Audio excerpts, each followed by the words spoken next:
Good afternoon, Brutal Planet listeners. This is Joey here. We've all enjoyed the music that Creed and Alter Bridge have put out over the years. And since 2012, we've been blessed with 4 incredible albums from his band Tremonti. And this Friday, he's releasing his 5th album, Marching in Time. And this afternoon, I have the privilege of interviewing the riff master himself, Mark Tremonti. Mark, how are you doing? Hey, good. How are you? Thanks for the intro. Good. Yeah, I got to talk to Miles Kennedy a couple months ago too, and just share with him a story. The first time I never got the chance to see Creed, but the first time I got to see Alter Bridge was at a little club in Vancouver, Canada. It was on your first tour. I think it was called the Commodore Ballroom. Yeah, I think I remember that. You remember that? Yeah, Miles said he was really sick that night and everything, but yeah, I fell in love with Alter Bridge on that tour and stuff. So it's been a fan ever since. But we're not here to talk about Alter Bridge. We're here to talk about your new project or your new album, Marching in Time. This is your first album since the pandemic. Was the writing process a lot different this time around than previous, or how'd you do that?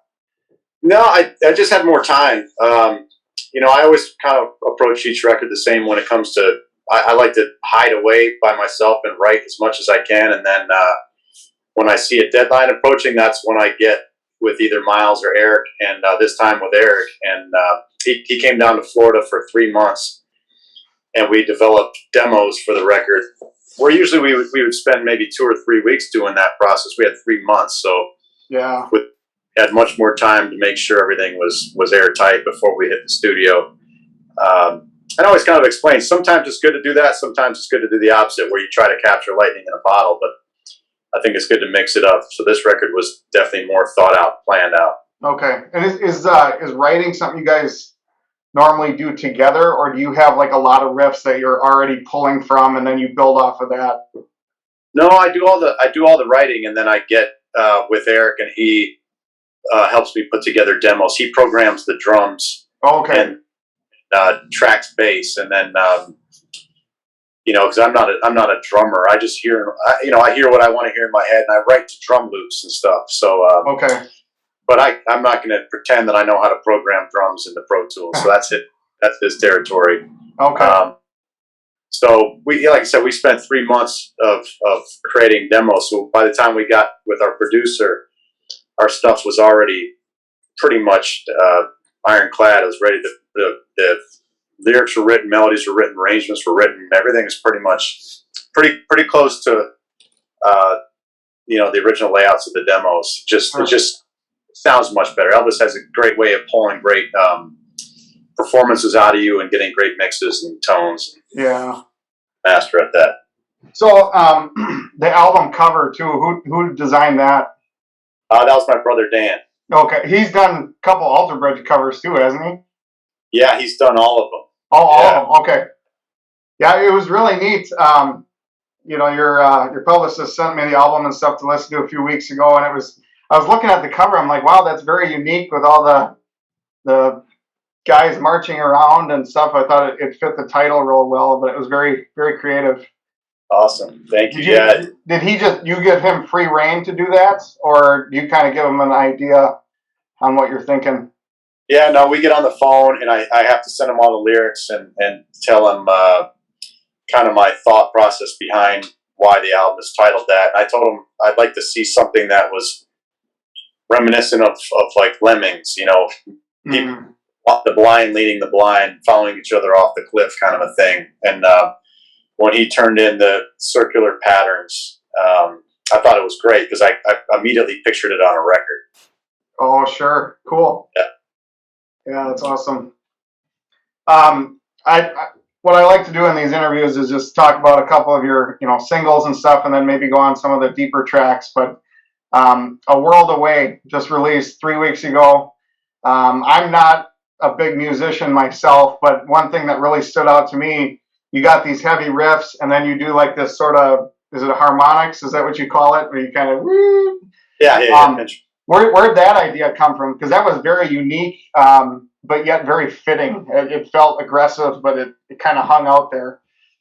Yeah, no, it's just more of like a percussive thing on the guitar for me. I said pinch harmonics, but those are actually natural harmonics in that song. It's I'm pretty much just swiping it away at a single fret on the guitar to make that noise. But it's to me, it's just kind of like a bold statement on the percussive bold statement that grabs your attention. And Yeah. I do that a couple times on the record. I like to do that in guitar solos too, to just kind of snap you out of any kind of daze you're in and grab your attention. Yeah, I've heard it on solos before, but this was just like opening riff, like right in your face, and then it just kept, repeating, and so I thought it was great. I love that song. Lyrically, can you tell us anything about the lyrics with that, or? Yeah, that song is pretty much being kind of stuck in a vicious cycle in life and not being able to break out of it. But the chorus is that hopeful voice in your head saying, you know what, I promised myself I'm gonna get out of this place where and that place could be a place on the map, where it could be a place in your head or your career or your whatever position you're in that's holding you down. It's to me it's got the same message almost as the song "Shed My Skin" that I had written for Alter Bridge so many years back. It's that song was about when I was younger, kind of stuck in a place where I was about the most depressed I've ever been in my life, and that song was kind of written like that. So it's kind of like that part too. Well, those songs are what help us get through years like 2020 and 2021. So thank you. Your first single, actually, if not for you, I was really curious to hear the story about the lyrics behind that one.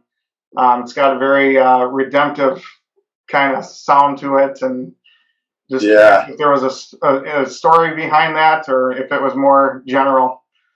That one is it's funny because some people are like, oh, it's a positive song. It's about saying like, oh, you're so great. If it weren't for you, I wouldn't be able to survive in a positive way. It's actually, when I wrote it in a more of a creepy kind of like stalkerish kind of. Oh, really? Okay. Yeah, where somebody is just so obsessed with another human being that they they can't live without him, and it's just. Yeah, to me, it just fit the mood of the song.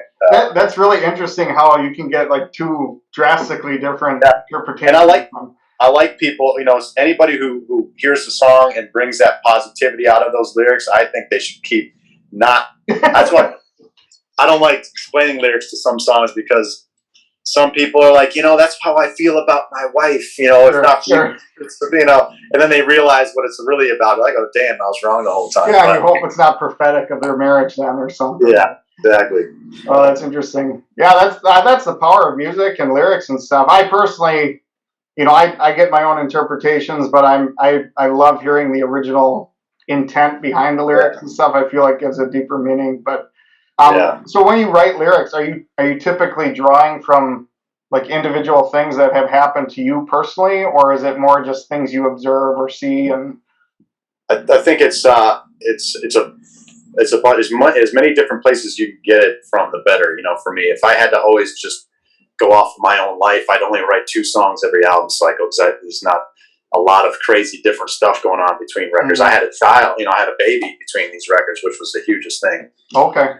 And that's reflected on this record in the Marching in Time title track. But a lot of stuff is anywhere I can get it from. Usually when I write a melody, I spit lyrics out randomly. I just sit there and just say stuff, and sometimes lyrics will stick, and I'll have to I'll like the way it sings, and I'll like the vibe of the line, and I'll say, how can I make this into something that tells a story? And then I'll try to that's why some songs are a little looser than others when it comes to the direct meaning of them. Sometimes they're a little more poetic than direct. Sure. Because I'm always trying to just create a story out of thin air. Sometimes, rarely do I say, "Hey, I just experienced this. I'm going to write a song about it." They all kind of happen by chance. Okay. So I guess it's if I've read a book and it makes me feel a way, next time I write a song, I'll just spit words out because that's in my psyche. It's in my brain. Or if I see a movie, or if I see a friend going through some situation, or some idiot politician saying something. You never know. Right. So you're kind of known for your riffs and your solos and things like that. Do you take an account, like, so if you have that feeling or something about a certain song, do you try to match a solo to really feel or get that feeling in that song as well? Or do you just be like, wow, this sounds good? Yeah, no, solos to me are little stories in themselves. Yeah. I like them to be a little have their own little song structure. There's certain things I like to do with solos. I like to follow chord changes. I like to always keep in mind the vocal melody. That if there was a vocal melody played over the chord progression I'm soloing over, that's always something I'm going to look into and see if I could create something that's familiar to the song to begin with. It's because it's more emotive that way, and it pulls on your heartstrings more when you have familiarity with what you're playing, and it's not just blasting out a million notes a minute that really don't make you feel. Right. I like to play fast technical things sometimes, but only to accent some kind of emotion in the solo. Sure. Well, I always connect with your solos, Mark. They're thank you very much. Yeah, I love it. And the solo on "If Not For You" is probably one of my favorites on the album. So nice, awesome. That one's killer. So can we go a little deep tracks here? Yeah. "Under the Sun." I love your vocals on that song, and again, curious about the writing of that and or the lyrics. Yeah. That was a song that I actually wrote for the Walk the Sky record for Alter Bridge. Oh, okay. Funny thing is I put more time into that song than any other song on that Alter Bridge record, and I feel like I really held it close to my heart. And by the time we got to the end of pre-production, I'm like, all right, now I'm going to pull out the one that I've been working on so hard. And by then, my producer's like, well, if we're going to keep on introducing new songs, we're going to have to start cutting songs. And after he heard it, he's like, I like it. It's a great song, but it fills the same space as the title track, "Walk the Sky," walking on the sky.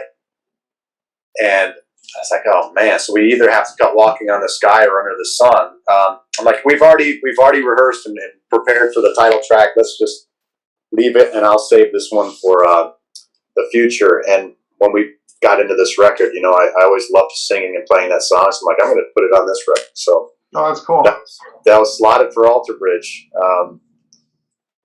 So it would have been interesting to hear Miles sing on that too, and just kind of hear where he would take that. But have you ever thought about getting Miles to just guest on a Tremonti record? Or is that too close to Alter Bridge? Yeah, that would be real close to Alter Bridge. But we've always, I don't know. I think we've just had this unspoken thing about all of our projects kind of trying to stand on their own, and since the day we broke up our first big band, we just never covered any of those songs or played any of those songs to try to to do its own thing. But there have been discussions about how cool it would be to do like a tour, together or whatnot. But never say never. You never know. I might have a song that I absolutely love that I put on one of my solo records, but I can't sing a part because it's too high, or I just can't deliver it right. Be like, come on, Miles. Yeah. Well, you know what though, Mark? I mean, I've known you for your guitar playing for a couple decades now, but you have a really good voice, man. Oh, thank you, man. Appreciate that. Every Tremonti album, I'm just blown away at how good your voice is. And thank you, man. Appreciate that. Is that something? Did you ever take lessons, or is that just something being on the road, doing backup, early on, or anything that you developed that? I've taken a handful of lessons, but none of them really did anything for me as far as anything you would hear. Every time I do a lesson, it's always like a straight up teacher saying, "Okay, now we're gonna go la la la la la la." It never transformed into my playing, or into my singing. So I think the biggest change between these records was I really dove into Frank Sinatra. I'm a huge big band guy now. I love that stuff, and it's just Frank Sinatra's vocal range is my vocal range, so I don't have to push. Okay. And I just when you sit and you really focus on what somebody's doing with their pronunciation and their phrasing and their vibratos and everything else. It's a good way to pick up some new tricks. And one thing it did for me on this record is it got me comfortable with my lower register in my voice. Okay. So I don't try to hide it anymore. You know, I think rock and roll singers like to always push so they sound like they're somebody else. Right. I'm finally comfortable with sounding like myself in my lower register since I've been getting into the Sinatra thing. I love that. Just the fact like how different Frank Sinatra is from a metal band, and yet somehow there's this influence in there, and how he's teaching you. Yeah, that's so I'm a massive fan. That's pretty much what I listen to when I'm not, practicing the rock stuff. I'm listening to big band stuff. That's cool. When I was a kid, I would have cared less about it, but I love it now. It floors me too, just how well you got kids. Do they like your stuff? Yeah, they're not real big music kids. They just their whole generation is like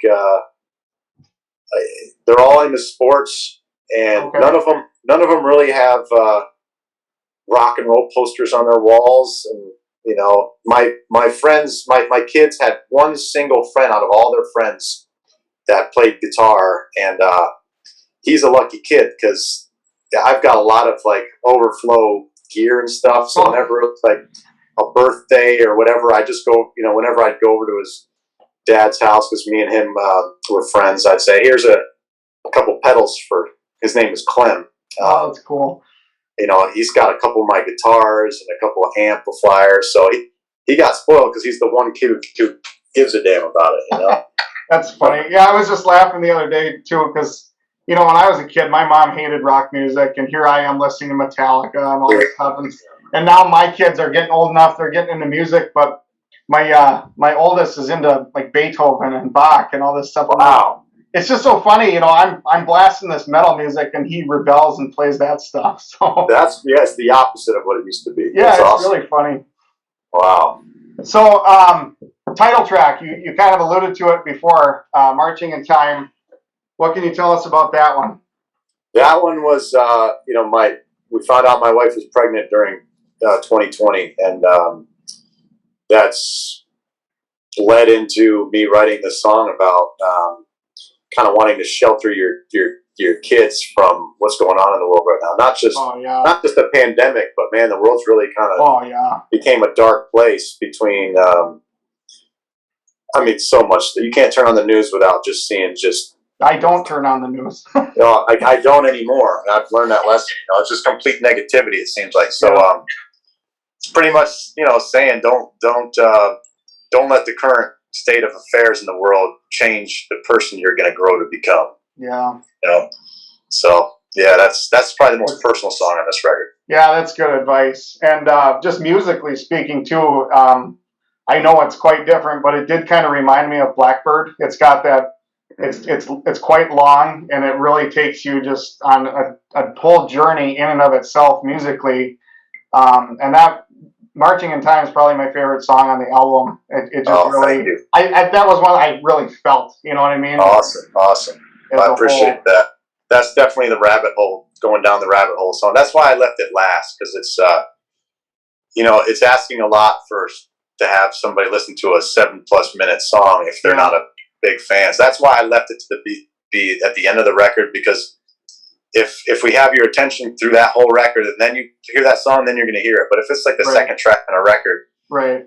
I don't know if you have that focus. Well, it's actually funny. When the first time I heard the album, honestly, I got to the last track. I'm just listening, and I didn't even realize how long it was. So, I was just enjoying the album, and then I get to that song, I'm just blown away. Man, this is a great song.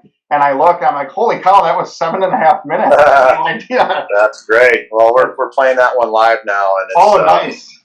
Yeah, that's a fun one. So, speaking of playing live, how's the tour been with Daughtry? We're not doing that one yet. That's next. Oh, you haven't started yet. Okay. We're touring with Seven Dust right now. Oh, okay. Yeah, so that's those right are now. Good group of guys there. Oh yeah, I've done more shows with Seven Dust than any other band in the world. So it's like it's just like being with your brothers out here. So Right. we're doing a 3-week run, and then we get off for October, and then we go back out with Seven Dust, Daughtry, Okay. for November and December. Okay.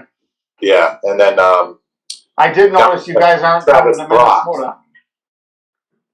Yeah, I don't even know where the hell we're going. But, Yeah, I was a little bummed. I'm like, man, this would be a great tour to see, but you're not. Yeah, I know. I just get on the bus and I go. But you know, I'm excited to see Travis Brock. He's the first act, and he's you know, I just looked him up because he's on the bill, and I was blown away. He's got a killer voice.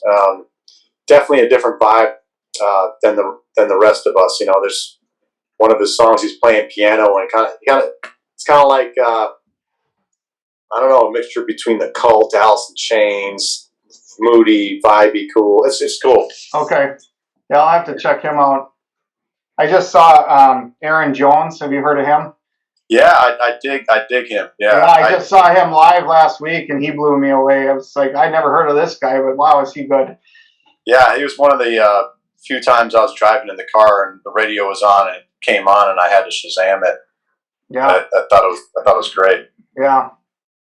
Well, we're wrapping up here, but you got any last words or merch? We can find that at marktremonti.com. Yeah, marktremonti.com. You know, it's funny when you say merch. We've got this awesome thing out now where we Eric, our guitar player, and our bass player Tanner are big frisbee golf fans. Yeah. So we've partnered up with Innova, and they've made these badass frisbee golf frisbees. Really? With that look like little, you know, they're round, so they look like records, so they have the album artwork on them. Oh, that's awesome. And they're actually our top selling thing at the shows. That is cool. Yeah, they're pretty awesome. I don't know if you'll be able to get those online, but you'll be able to get them at the shows. All right. Well, I'll wait till you come to Minnesota and I'll buy a disc. Awesome. Awesome.